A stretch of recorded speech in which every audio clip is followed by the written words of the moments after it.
Essa noite eu sonhei que eu estava em uma casa. Essa casa, ela era muito feia. Ela era assim, a casa toda mofada, as paredes todas descascadas. Eu entrava dentro da casa e entrava muita água nessa casa. As paredes, assim, elas minavam água. E no teto caía muita água também. E nesse sonho, eu ia reclamar com a proprietária da casa. E lembro que no sonho estava eu e a minha mãe, minha irmã. Minha mãe, ela começava a procurar uma maneira de resolver aquilo, mas não sair da casa. E aí eu falava, não quero que arrume. Eu quero sair dessa casa, não é mais isso daqui que eu mereço.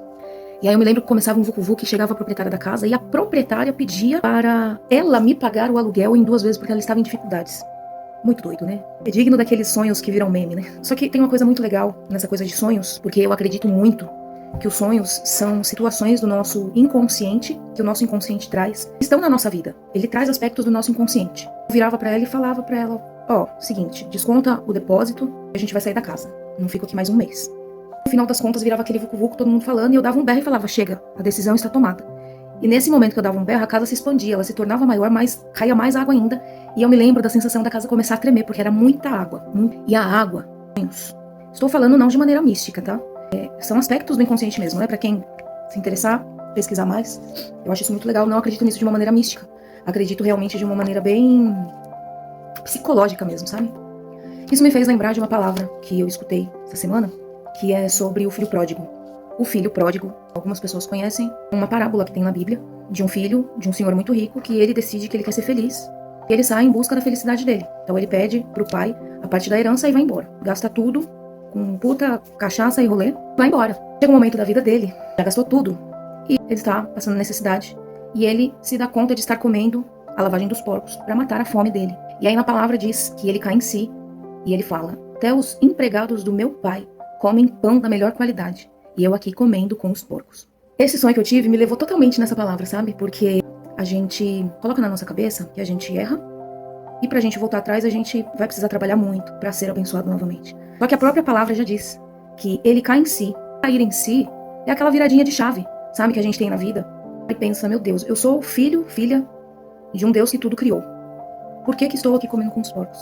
Já me vi nesse cenário de comer com os porcos, e não me refiro a pessoas, mas no contexto social em que eu vivia. E no momento que eu decidi voltar atrás, voltar para a casa do pai, e não estou me referindo à igreja, estou falando de ambiente, de decisões. Na minha cabeça eu sempre tive que precisaria trabalhar muito para ter o que eu estava construindo na época que eu decidi buscar a minha felicidade. Quando eu tive esse sonho, eu me dei conta de que a única pessoa que impede que eu alcance aquilo, a felicidade, a prosperidade, tudo que eu mereço, sou eu mesma, não é mais ninguém. Porque na palavra diz, quando o filho voltou, vou levar uma puta comida de rabo do meu pai, vai me deixar aí de castigo um tempo, vou trabalhar igual uma condenada para que eu mereça o que ele tem. E não é isso que está escrito. Está escrito que quando ele retornou, o pai, de braços abertos, pediu para que lhe vestissem da melhor roupa, para que colocassem joias nele, lhe calçassem os melhores sapatos e matassem um cabrito para festejar o retorno dele. E a gente tem na nossa cabeça uma ideia de que Deus, ele é carrasco, né? Deus, o universo, seja o que for que você acredita, é carrasco. Então a gente vai tomar essa comida de rabo e não é dessa forma. Tem uma entrevista do Chris Gardner, o rapaz por trás da história daquele filme Em Busca da Felicidade, em que ele diz, o mais difícil não foi ficar rico, foi acreditar que eu merecia. E aí que a gente entra nessa questão do merecimento. O filho pródigo, no momento que ele caiu em si, ele percebeu que não era aquilo que ele merecia. Mas além de merecer, a gente ainda tem que ter o impulso e a vontade de voltar atrás. E principalmente de acreditar que não apenas somos merecedores, mas que voltando a gente não vai ser castigado. Quando eu tive esse sonho, eu voltei assim para todas as situações da minha vida em que me fizeram acreditar que eu não era merecedora, e principalmente que eu não era capaz. Por quê?